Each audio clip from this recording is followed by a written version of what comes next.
Vedeli ste, moji milí pacienti, že srdiečko nikdy nespí, nikdy neoddychuje, možno, že spomalí, ale ide stále ďalej celý život.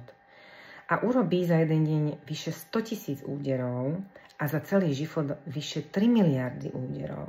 Ako je to možné? V srdiečku sa nachádza prirodzený kardiostimulátor.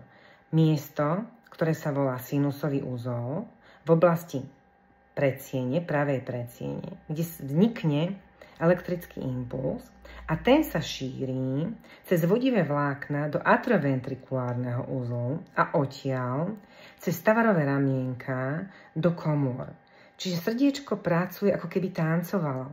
Najskôr vznikne impuls v sinusovom úzle, predsiene sa skontrahujú, stiahnu, šíri sa smerom do atrioventrikulárneho úzlu a odtiaľ do komôr, tie sa stiahnu. Čiže je to taký rytmický tanec, je to úžasné, ako to príroda zariadila. A takto celý život, celý náš život, srdiečko pumpuje krv, a aby vlastne sa okysličovala v plúcach a aby sa tá okysličená krv dostala ďalej do dôležitých orgánov. Avšak, ak nastane porucha v niektorej časti tohto vodivého systému, bude to v tom prirodzenom kardiostimulátore alebo v jednotlivých vláknách, vznikajú arytmie.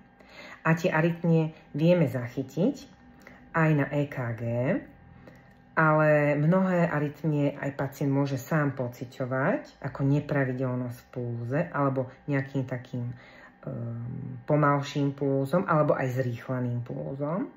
A tieto arytmie už treba ďalej dovyšetrovať.